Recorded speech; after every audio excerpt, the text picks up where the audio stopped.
Bueno, hermanos, continuamos y hermanas, les preguntaba que cómo le fue con la tarea, ¿verdad? Me llamó mucho la atención, pues muchas tareas, en realidad, la gran mayoría ya las revisé, digo, solo los que llegaron así como que con unos jetitas como de panza, ¿verdad?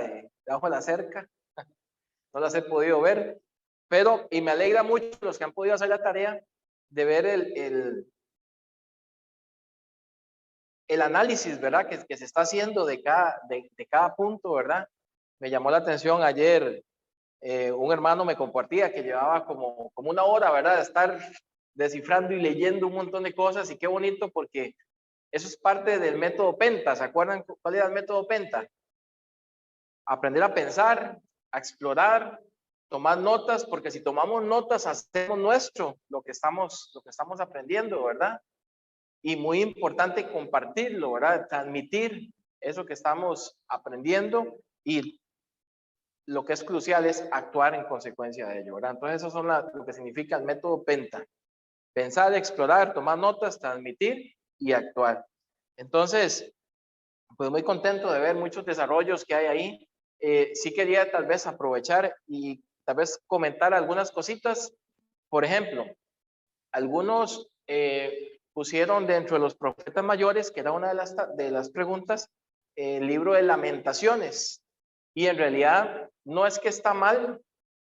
Lamentaciones en sí es un libro que fue escrito, según se cree, ¿verdad?, por Jeremías, pero en sí no es un profeta como tal, ¿verdad? Lamentaciones como tal no es un profeta mayor. Jeremías sí es un profeta mayor, ¿verdad? Y recordarán que la diferencia entre profeta mayor y profeta menor era un tema del tamaño del libro.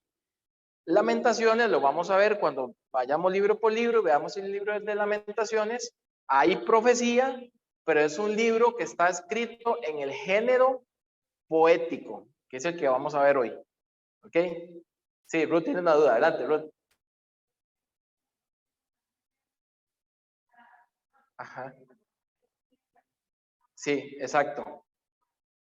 Está en la nota, sí está dentro de los libros más grandes, sí, pero como tal, Lamentaciones pertenece al género poético y fue escrito por un profeta mayor. Entonces, lo vamos a ver cuando entremos en ese detalle, pero para que lo tengamos pendiente por ahí. También había otro tema, una tareita que habíamos conversado y quedó pendiente, que nos dejó Rolo. Rolo nos dejó una tarea, no sé si se acuerdan, ¿verdad? ¿Sí se acuerdan? Los que están en casa se acuerdan la tarea que nos dejó Rolo. ¿Cuánto le hicieron? Vamos a ver si alguien escribió algo. Bueno, habíamos, Rolando lanzó una pregunta, ¿verdad? Bueno, ¿qué pasó con Moisés? ¿Cómo fue que Moisés, a quien se le atribuye el Pentateuco, que yo creo que ya a estas alturas todos saben cuál es el Pentateuco, los 5 libros primeros, se le atribuye el Pentateuco, y del Éxodo al Deuteronomio, pues fueron muchas cosas donde Moisés participó, pero ¿qué pasa con el Génesis? ¿Verdad? ¿Qué pasa con Génesis? Porque Moisés no estuvo en Génesis. El Génesis fue antes del tema de Egipto. Entonces, bueno, lo que coincide en muchos autores, no sé si Rolo pues también quiere comentar algo, porque él tiró la tarea, imagino que también la hizo, ¿verdad? Lo que coincide en muchos autores, bueno, es un tema un poquito largo, pero en resumen, tiene que ver mucho con la tradición oral que había en aquel entonces. En aquel entonces no tenían los flujos de escritura que tenemos hoy, ¿verdad? Para hacer libros, bibliotecas y todo lo demás, sino que la tradición se iba pasando de familia en familia, de una forma oral, de generación en generación. Entonces, lo que coincide en muchos autores es que de esta forma llegó a Moisés, uno por ahí, la parte más, digamos, más de tradición, y la otra, pues sí tiene que ver con la inspiración, ¿verdad? Con la revelación que Dios le dio a Moisés de eso y de muchas otras cosas más. Entonces, bueno, en resumen, porque cuando lo veamos, tal vez vamos a ver un poquito más de detalle, es lo que coincide en la mayoría, ¿verdad? Por ahí Rubén nos escribe que tiene que ver con la Torah oral, exactamente, la Torah, recuerden que era la ley, y se iba transmitiendo de generación en generación. Y bueno, por ahí viene más o menos, ¿verdad? Hay un libro que se los puedo recomendar de un autor que se llama Rob Bell. que dice qué es la Biblia. Es un libro muy, muy bonito, muy dinámico. Yo lo tengo en digital, si alguno lo quiere, con mucho gusto, lo puedo facilitar. Pero, y si no, se llama el comercial, Ruth, Librería Vida Nueva. Bueno, eso por ahí. Entonces, la tarea, ¿verdad? También había de las cosas que me gustaron mucho de la tarea, que sí quiero comentarles. Por ejemplo, cuando preguntábamos cuál era el profeta que más le llamó la atención. Yo no sé si alguien de los que está aquí en el auditorio o los que están en casa nos quiere comentar, tal vez unas 2 personas, cuál fue su profeta favorito y por qué y cómo fue esa experiencia, porque sé que algunos, y tal vez no solamente a usted le pasó, a mí también. Al principio, cuando yo estudié esto y me hicieron esa pregunta también, yo nunca le había puesto cuidado a ningún profeta. Y tocó poner a investigar, ¿verdad? Entonces eso es lo bonito. Entonces no sé si alguien, tal vez uno de aquí y uno de casa, yo no sé quién quiere empezar, que nos cuente. Va Ruth, hágase para acá para que la vean y para que la escuchen. Va a tener que arrimarse aquí para que la escuchen aquí. Bendiciones a todos. Bueno, en mi caso, pues, como dijo Pedro, me quedé con la pregunta, digo yo, wow, nunca le había puesto atención o nunca me había tomado el tiempo para decir, bueno, este me llama la atención, pero haciendo el análisis, puedo decir que escogí a Jonás. ¿Por qué Jonás? Porque, bueno, creo que todos conocemos esa maravillosa narrativa donde nos habla de un profeta desobediente, ¿verdad? Que me puse a analizar, digo, en muchos casos a nosotros también nos ha pasado esa desobediencia y ver que a pesar de que él era tan desobediente, ¿verdad? Porque fue un profeta desobediente, porque quería hacer su voluntad y no lo que Dios le había enviado, al final de cuentas, lo que Dios manda siempre se cumple, a como dé lugar. Él dijo, él hace y él hará. Un aplauso, Ruth.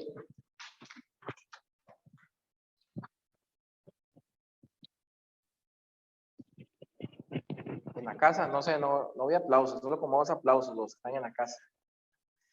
Y por ahí no sé quién escribió. Rubén, cuéntenos. Pues Isaías para mí, porque ahí como puse en el chat, es contemporáneo con todas las generaciones hasta hoy. Y eso es maravilloso, que él haya escrito pues lo que Dios le dijo y que sea contemporáneo hasta Cristo, ¿verdad? A pesar de tantos siglos. Ok, muy bien. Rubén entonces le gustó Isaías y a Ruth le gustó Jonás. Estuvo interesante, ¿verdad? Porque eso también lo invita y le aseguro, vamos a ver, es parte del método de estudio. Cuando usted interioriza algo y le aseguro que a usted, el profeta que usted anotó ahí no se le va a olvidar. Y le invito a que el profeta que usted haya anotado ahí, indague más sobre él, porque sé que Dios tiene más cosas que decirnos sobre él. Amén. Bueno, vamos a continuar entonces. Voy a compartir mi pantalla en este momento. Hoy vamos a continuar con el tema de poesía y filosofía o filosofía y poesía en la Biblia.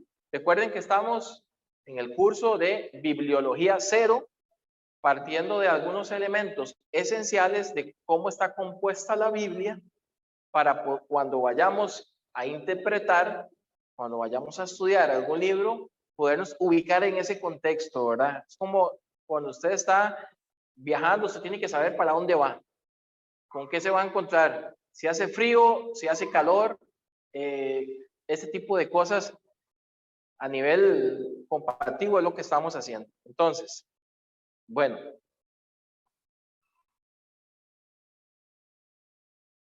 vamos a ver un pequeño repaso de lo que hemos visto hasta ahorita. Hemos hablado de las narrativas. ¿Recuerdan? Estamos en el Antiguo Testamento. Posiblemente el próximo miércoles vamos a terminar con este tema de la poesía y el que sigue ya estamos al Nuevo Testamento. Entonces todavía estamos en el Antiguo Testamento.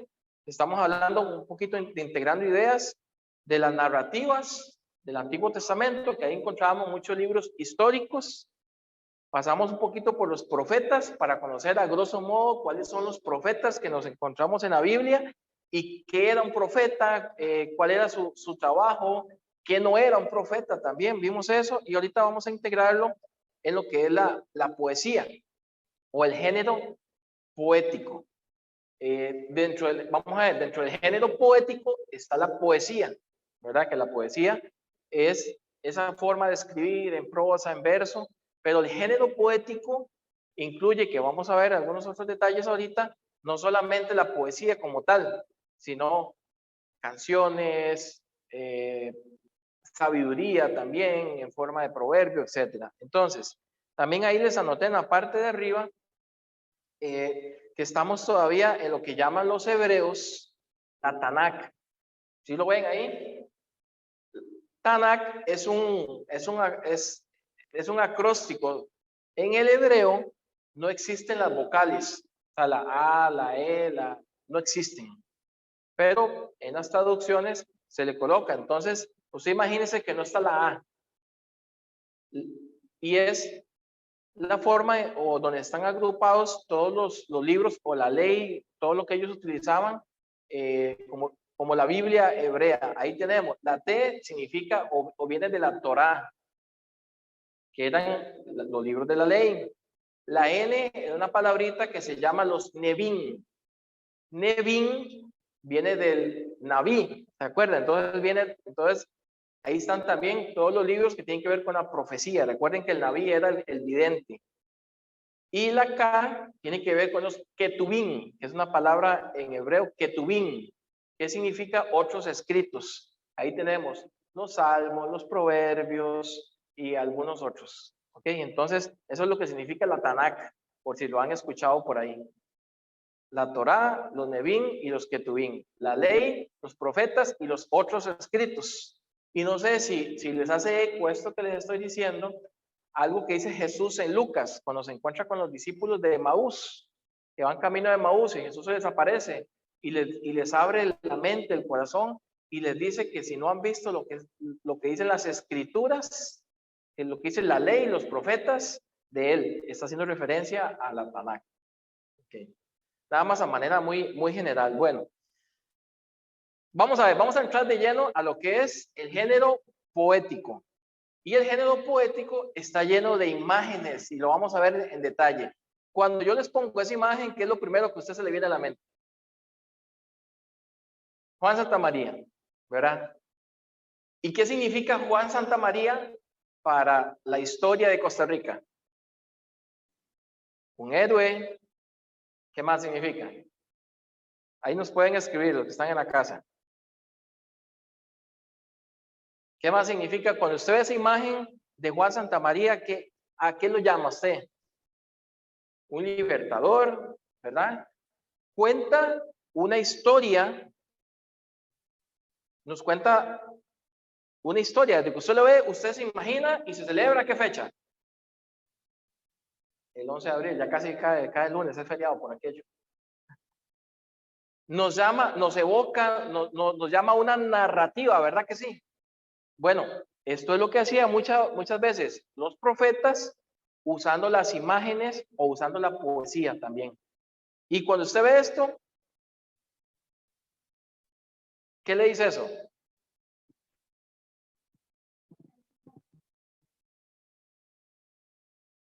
Bueno, es que tal vez es un poquito borroso, pero los que están en la casa sí lo están viendo bien.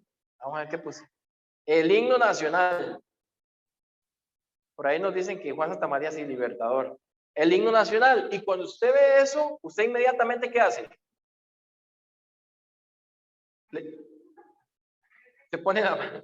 No, pero el himno no hay que poner la mano, aquí ya. Era un examen de cívica. Cuando usted ve el himno, inmediatamente usted como que le pone música, ¿verdad? O sea, si usted lo lee nada más, no suena. Pero cuando usted empieza a ver cada frase, como ya conocemos la melodía, entonces usted en su mente empieza y ya tiene un significado, porque si usted lo lee, noble patria, tu hermosa bandera, expresión de tu vida nos da, bajo el límpido azul de tu cielo, blanca y pura descansa.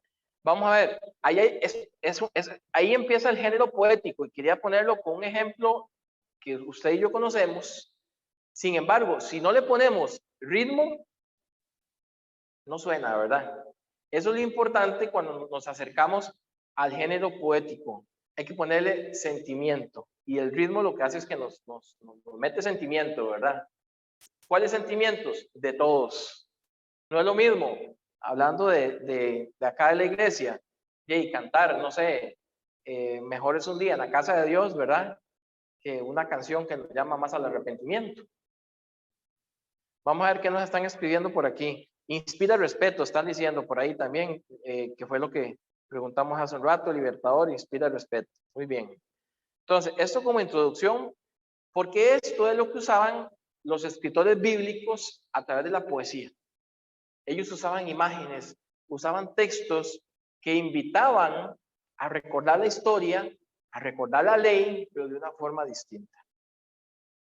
Ok, entonces, vamos a ver. Esto se llama, no es una arepa o un pan, se llama tof. ¿Y usted sabe para qué era utilizado? ¿Para qué? Para sonar, ¿verdad? Para usar, era un instrumento musical, era uno de los muchos instrumentos musicales que utilizaban en aquel tiempo. Y eso es muy importante porque la poesía o este género utiliza también la música y los instrumentos para comunicar. Vea qué carga que es Dios, hermanos que están acá y los que nos siguen en Zoom. Dios utiliza el lenguaje de nosotros para comunicarse con nosotros.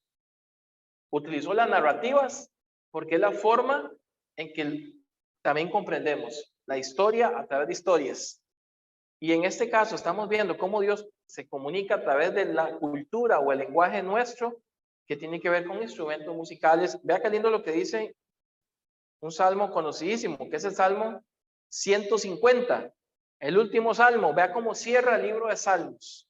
El libro de Salmos cierra con ese salmo que dice, alabar a Dios en su santuario, alabarle en la magnificencia de su firmamento, alabarle por sus proezas, alabarle conforme a la muchedumbre de su grandeza.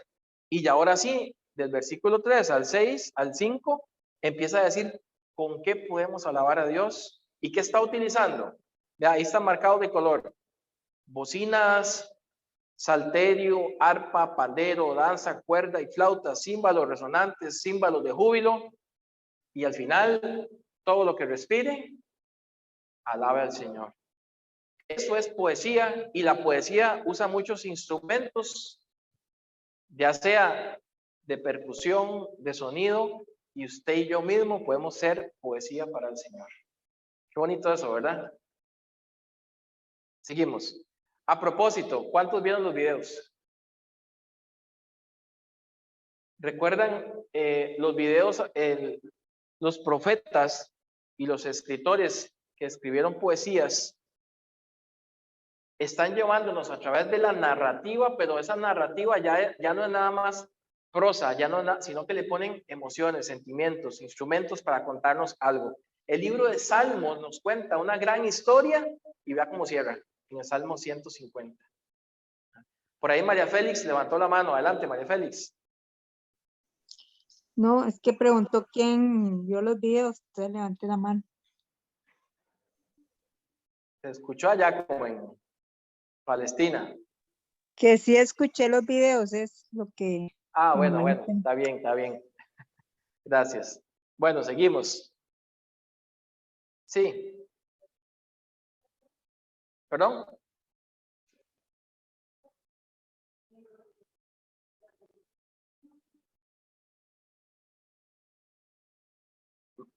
Casi no le escucha, hágase para acá, venga.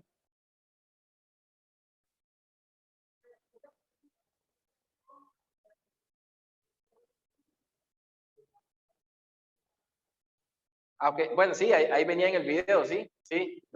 Doña Shirley nos está contando una poesía que venía en el video como ejemplo, ¿verdad? Que se le pone ritmo, ¿verdad? Bueno, a nivel de libros poéticos, nos encontramos,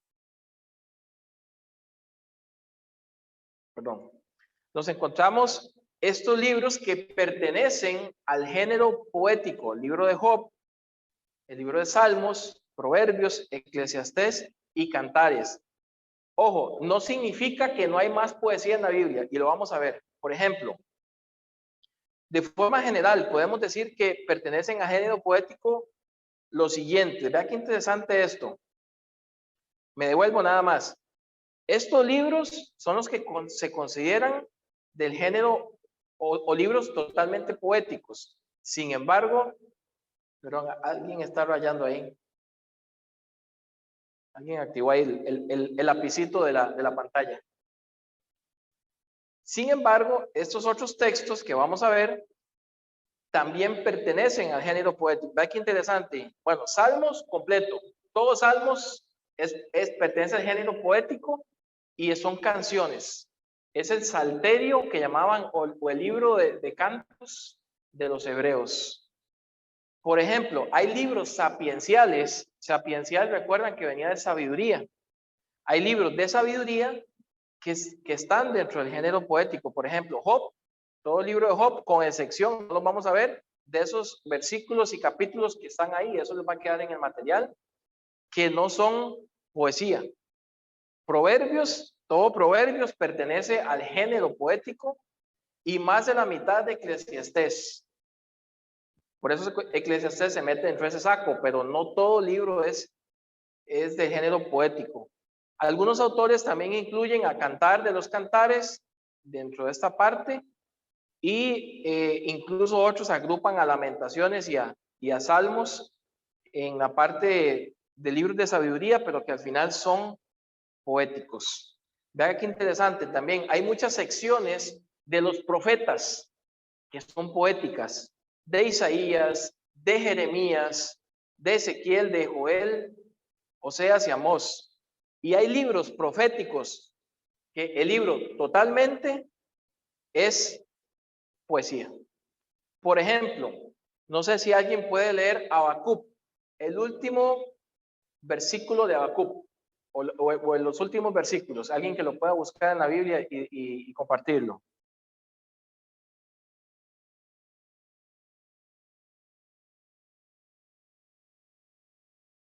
Si alguien lo tiene, Habacuc, el capítulo 3,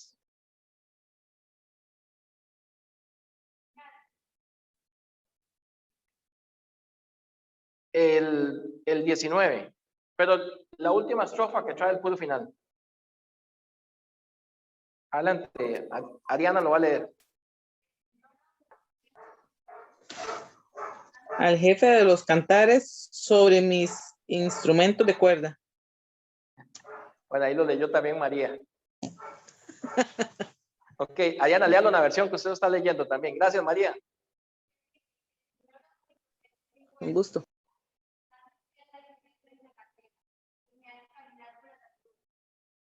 Ok, bueno, esa versión tal vez nos trae una nota al pie. ¿Sí ya saben? Ok, eso lo que nos dice, y según los biblistas, es que al puro final hay algunos textos poéticos que lo ponen al inicio, ¿verdad? Canto con cuerdas o canto con... Y hay otros que lo ponen al final. Entonces, que todo Habacuc es un libro, es una profecía, pero que está narrada, cantada o escrita en forma de poética. Porque dice al jefe de los cantores sobre mis instrumentos de cuerdas. Eso quiere decir, he terminado y así lo hice. Qué bonito, ¿verdad? Poder darle ese matiz diferente. Por ejemplo, usted lee un libro como Habacuc y usted empieza y hay profecías y cosas, pero vea ese texto que leyó Ariana al puro final, el versículo 19.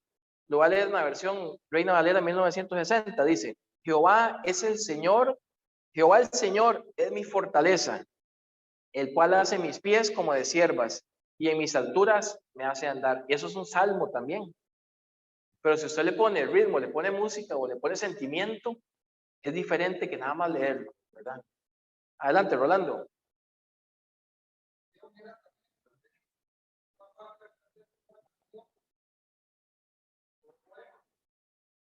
Rolando acaba de decir que es también estrategia, porque es más fácil aprenderse una canción que un poema. Además, si yo pregunto, Ruth va a decir algo también.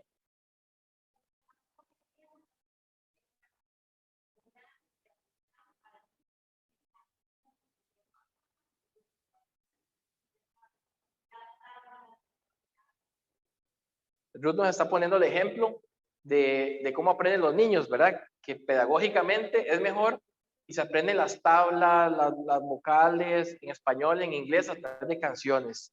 Bueno, si yo le pregunto cuántas canciones sabe usted, posiblemente se sepa más estrofas de canciones que versículos. ¿Por qué? Porque, bueno, es parte, digamos, de la forma en que Dios se comunica con nosotros y a través del pueblo hebreo se estaba comunicando a través de poemas, de canciones, de símbolos. ¿Ok? Por ejemplo, también todo el libro de Lamentaciones está escrito en forma poética o pertenece a este género. Diferentes secciones, ahí le va a quedar a usted en su casa para que lo vean, de diferentes secciones del Pentateuco que contienen cánticos y poemas. Véanlos en la casa, búsquenlos, ahí les va a quedar el material. Y también de los libros históricos, hay muchas secciones que también contienen cánticos. Por ejemplo, elegías. Una elegía es un cántico, por decirlo así, fúnebre. Un cántico de lamento por el fallecimiento de algún ser querido. Nos encontramos eso en la Biblia también. ¿Perdón? ¿Las qué? Cantatas, dice Rolo. Eran un tipo de poesía, de lamento. Elegía, sí. Es que alguien rayó la pantalla ahí, no fui yo. Puede ver si lo puedo borrar. Josué, ¿no fue usted, Josué?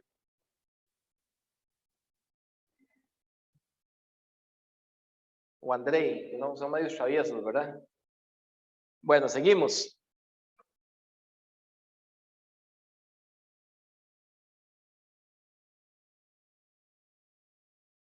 Ok, algunos otros datos que quería compartirles acerca de esta parte. Dice Josué que él no fue. Andrei tampoco, entonces alguien más fue travieso. Sí, ya lo vamos a ver, para que lo vean. Me salí para ver si puedo volver a... Ahí está, ya quitamos las rayas. Josué, deje de travesear. Algunos datos importantes. Por ejemplo, de los 39 libros que tiene el Antiguo Testamento, 6 de forma completa son llamados poéticos, que fue los que vimos. Vea qué interesante, de los 248 capítulos, de los 929 capítulos que hay en el Antiguo Testamento, son poesía. O sea, casi un 30% del Antiguo Testamento es poesía. Ahora, ¿por qué estamos estudiando esto? Porque una de cada 3 páginas que usted lee del Antiguo Testamento está leyendo poesía. Entonces es importante comprender cuando vayamos al texto qué es la poesía y cómo la podemos descubrir, o el género poético. Ve este otro dato. El 45% del texto profético, de todas aquellas profecías, ¿verdad?, que vimos del Antiguo Testamento, pertenece al género poético. O sea, casi la mitad de la forma en que los profetas se expresaban, lo hacían a través del género poético. Era un puente, era una forma de comunicarse. Bueno, y un poquito más, dice que de los 2.370 versículos, hay 2.370 versículos del total de los libros, que son 5.259, esos 2.370 son de los proféticos, son poesía, perdón. Vemos la cantidad de poesía que hay ahí. Ok, ¿cómo diferenciar? Ahora sí, ¿cómo diferenciamos un texto poético de lo narrativo y de todo lo demás, verdad? Porque, vamos a ver, a veces las Biblias nos ayudan. Por ejemplo, si usted ve en la mayoría de las Biblias, viene acomodado el texto, como lo que llaman justificado el texto. O sea, viene como en columnas, pero cuando hay algún cántico o alguna poesía, viene centrado. Ajá, como en estrofas. Exactamente, aquí Carla está haciendo la gráfica de cómo viene, que ustedes no la pueden ver. Pero exactamente, viene como en estrofas, viene centrado, ¿verdad? Esa es una forma fácil de verlo en la Biblia. Ok, Ruth nos dice que en algunas otras Biblias, como las que ella vende, viene con otro tipo de letra, fuente. Entonces, esa es una forma fácil, gráfica de verlo, pero a veces nos podemos quedar con eso, nada más, y no solamente eso, porque no toda la Biblia lo traen. Vea qué interesante. Número 1, bueno, el género poético, como un género, como un tipo, se distingue de la prosa o la narrativa por su alto grado de estructura. Lo vamos a ver y póngale bastante atención a eso, porque por lo menos hoy vamos a iniciar con lo que es la estructura del género poético y se las trae. Entonces, pilas a eso. Son las formas, no los contenidos, lo que la diferencia. Recuerden que en el género narrativo está contando una historia. Va contando una historia. Moisés, Aarón, el 8, las plagas, el faraón, cuando habla de jueces, cuando habla de Josué, va contando una historia. Pero en el género poético no es tanto el contenido, sino la forma. No sé si recuerdan en el video, los que vieron el video, venía contando cómo Moisés, cuando pasa por en medio de las aguas, ¿verdad? Por la tierra, en tierra seca por las aguas, pero la diferencia cuando en el libro de Salmos nos habla en forma poética, dice lo mismo, pero lo adorna de otras formas y dice lo mismo. Entonces, no es el contenido, sino la forma en cómo se dice. ¿Ok? Y se diferencia pues de estos porque hay otros géneros dentro del narrativo o legal que es más contar una historia simplemente. También eso significa que el género poético puede abarcar muchos temas y contenidos muy diversos, de la misma manera que la narrativa puede hacerlo, solo que la narrativa, me voy a adelantar un poquito, lo extiende, porque la narrativa tal vez para hablar de la misericordia de Dios, para hablar del sacrificio o para hablar de la expiación, que es el sacrificio de Jesús por nosotros, que en el Antiguo Testamento lo hacían a través de un corderito, escribieron todo el libro del Levítico para poner en el centro el sacrificio.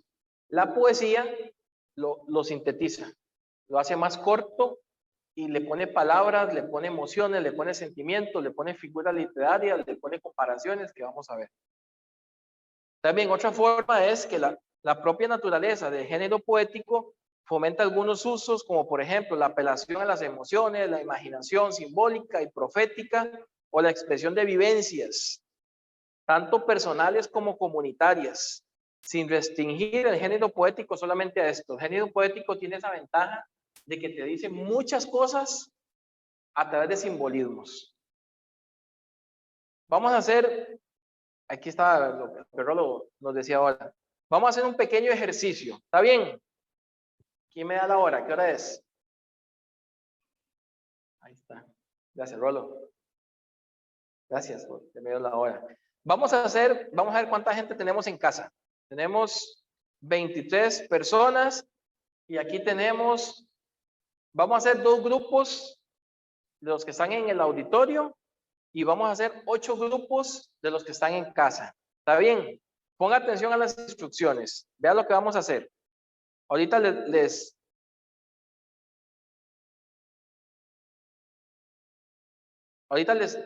vuelvo o no sé si los que están en casa les pueden poner un pantallazo a eso que está ahí, porque vamos a hacer los grupos y los que están aquí, tómale una foto o algo, porque creo que ahorita cuando lo muevo, vamos a hacer lo siguiente. Cada grupo va a leer el texto que le corresponde. Eso que vienen ahí son tipos de textos poéticos. Hay cantos, hay acertijos o enigmas. Nos vamos a encontrar endechas, que es lo que decía Rolando ahora. Nos vamos a encontrar lamentos, parábolas, fórmulas de bendición, alabanzas, himnos cúlticos. Algunos son que se llaman las últimas palabras como de despedida y poemas como tal. Entonces vamos a hacer grupos, vamos a dividirlos. Entonces vamos a hacerlo de una vez.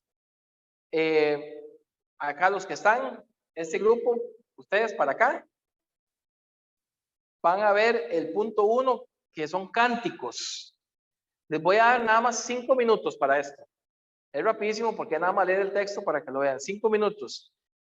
Éxodo 15, del 1 al 18.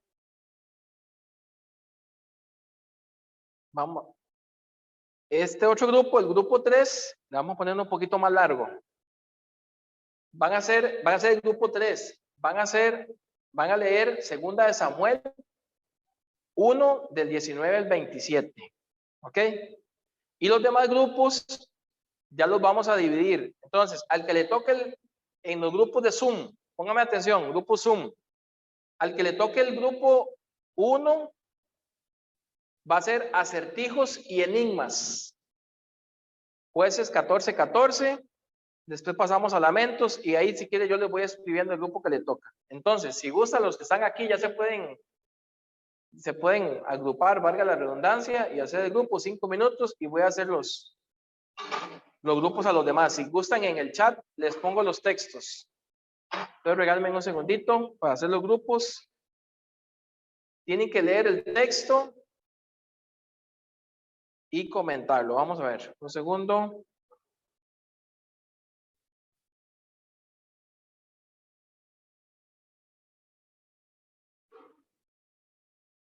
Algunos van a hacer grupos de 1, de 2, de 3. Vamos a ver cómo les queda. Listo, entonces los que están en casa, atentos, le dan a aceptar. 5 minutos.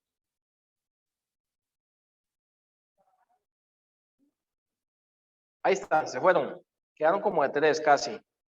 Del equipo, nada más de qué trataba el texto. No lo va a leer ni nada, ¿verdad? Entonces, ¿a quién le tocó cánticos? A Rolo. Venga, Rolo. Para que lo escuchen aquí. Venga, venga. Un aplauso para Rolo que viene ahí.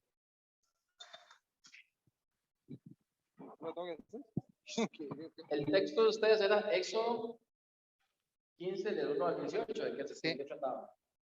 Buenas. Escucho. Saludos. Sí, ok. Ese es un cántico de victoria, de triunfo, de la salida del éxodo de ellos de Egipto.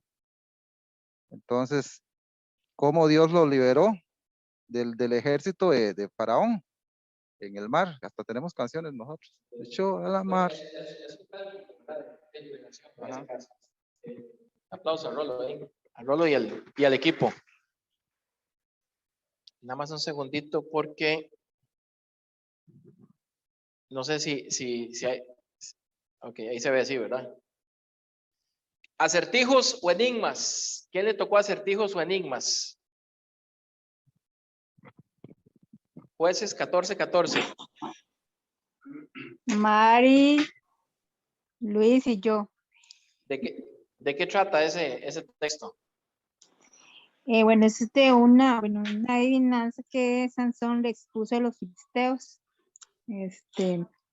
Entonces habla de un león que había matado y después cuando regresó tenía un panal de miel, se comió la miel y entonces lo toma como un acertijo y se los da a los filisteos para que lo descifren y no pudieron descifrarlo, ¿verdad?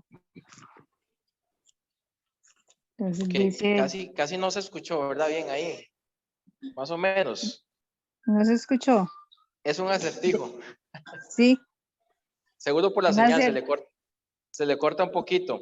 Es que tengo muy mal el internet. No Ok, sé bueno, está hablando de Sansón y de lo que le pasó. Incluso el versículo 13 nos dice, literalmente, se lo voy a compartir acá también para que lo vean. El versículo 13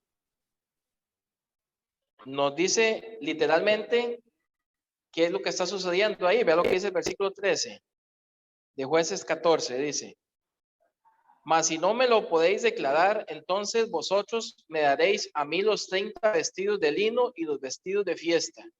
Obviamente, si no leemos el contexto, estamos perdidos, ¿verdad? Pero lo que quiero resaltar es el ejemplo del enigma. Y ellos respondieron: propón tu enigma y lo oiremos. A veces el texto solito nos va a decir de qué está hablando, ¿verdad? Entonces ya dice el 14. Ve que, por ejemplo, incluso en esta versión, que es una versión virtual de la Biblia, aparece diferente la escritura, la forma de ubicarse. Dice, del devorador salió comida y del fuerte salió dulzura. O sea, es como al revés el asunto, ¿verdad? Del devorador no va a salir comida, él devora la comida. Pero es poesía. A veces lo que quería decir es lo contrario a lo que está diciendo. Pero es una forma de expresar. Ok. ¿Quién seguía? Vamos a ver.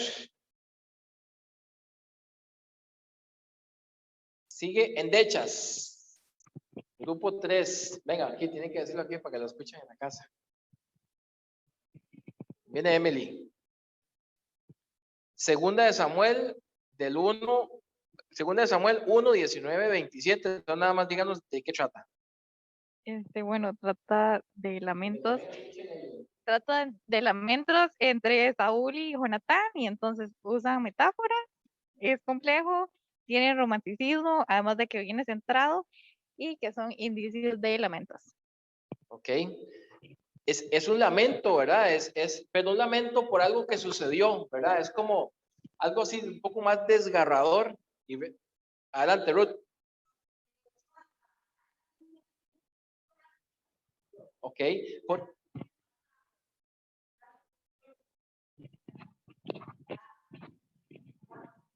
Exactamente. Y es algo que David está diciendo, ¿verdad? Algo que pasó, algo está describiendo sus sentimientos, ¿verdad? Ahorita vamos a ver algo importante con esto antes de seguir.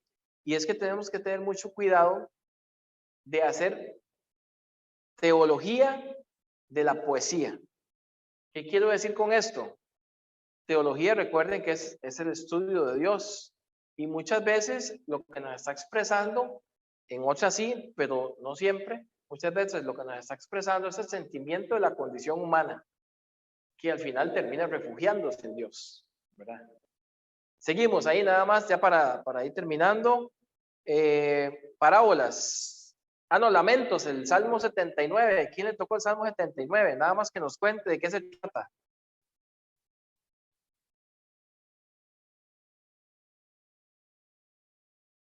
¿A quién le tocó? Nadie, ¿verdad? ¿O sí? No. No, creo que no le tocó a nadie. Bueno, el Salmo 79 es un lamento. Es un lamento por lo que está ocurriendo, por lo que le está pasando al pueblo, etcétera, ¿verdad? ¿Alguien tiene Isaías 5? Isaías 5. ¿Quién de los que están en la casa tiene Isaías 5? Amén, Pedrito. Eso, Andrei, manera. Suéltela, Andrei. No, Isaías 5, pues comienza hablando, ¿verdad? De que, bueno, en la versión que yo tengo, comienza hablando de que van a entonar un canto, ¿verdad? El amigo, ¿verdad? Que plantó un viñero y que esperaba, pues, de ese viñero, ¿verdad? Uvas dulces, ¿verdad? Pero en cambio recibió, pues, uvas agrias. Y pues esto está hablando, ¿verdad? Del pueblo de Israel, creo, ¿verdad? Yes. Nos habla del pueblo de Israel, ¿verdad? Que pues no siguió del pueblo de Judá, es más bien, que no siguió al Señor, ¿verdad? Ok, y a través de ve que en el Antiguo Testamento también hay parábolas, ¿verdad? Bueno, y una referencia, nada más, una referencia cruzada. A Israel cuando aparece una viña o un viñedo, está hablando como del pueblo en general, ¿verdad? Sea Israel, sea Judá, pero como el pueblo de Dios. Y que en esa parábola de Isaías 5, fue llamado para dar un fruto agradable y dio un fruto silvestre, amargo. Y eso lo rescata Jesús. Vean la conexión. Rescata Jesús en Juan 15, cuando él dice que él es la vid verdadera. Los otros fallaron, pero él es la vid verdadera. ¿Quién tiene fórmulas de bendición? Deuteronomio 33. Eso nos habla de cuando Moisés bendice a las 12 tribus de Israel. Entonces vienen los nombres de las tribus y la bendición que le corresponde a cada una. Ok, muy bien. ¿Quién habló? ¿Quién? Soy yo, King. Es que allá desde la tierra de Pocora no se escucha. Hermano, anda volando. Ok, y si usted lee Deuteronomio 33, está escrito de forma poética cómo Dios va a bendecir a las tribus y que tienen que hacer esto y que tienen que ponerse estas cosas y los trajes y todo. Entonces, de una forma simbólica también está haciendo un mandato, ¿verdad?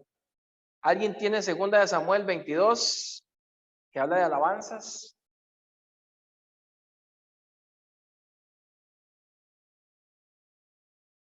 Segunda de Samuel 22. No. Nadie. Vamos a verlo entonces. Para que no se quede ahí en el aire. Segunda de Samuel 22. ¿Qué es? Del 2 al 51.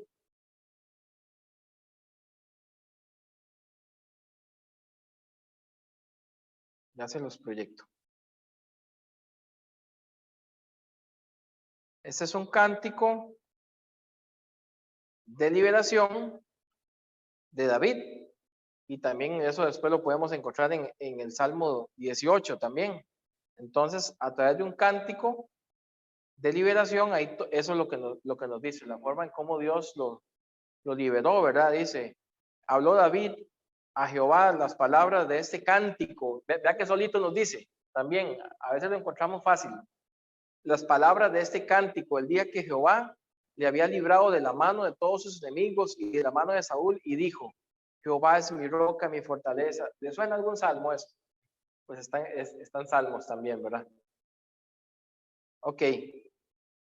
Ya para ir terminando. ¿Quién sigue? Vamos a ver. Himnos cúlticos. ¿A alguien le tocó un himno, el himno cúltico? ¿A quién le tocó? Nadie. Nadie. El Salmo 111. El Salmo 111, búsquelo ahí en su Biblia entonces, vamos a verlo. Vamos a leerlo todo. No.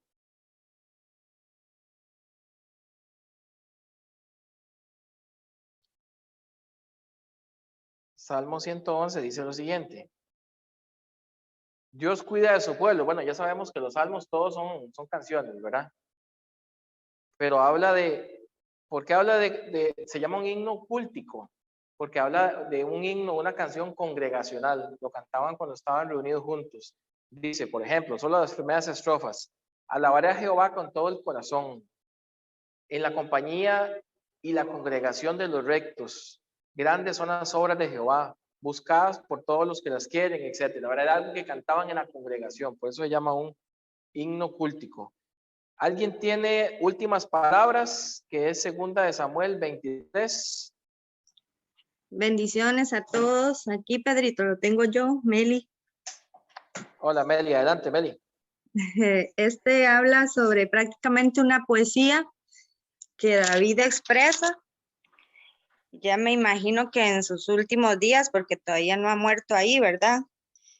Y él se describe como un ungido de Dios, un dulce cantor de Israel, y que siempre el Espíritu Santo estuvo hablando por él, ¿verdad? Lo más interesante es que las palabras de Dios, él siempre las escuchaba. El Dios de Israel ha dicho, me habló la roca de Israel.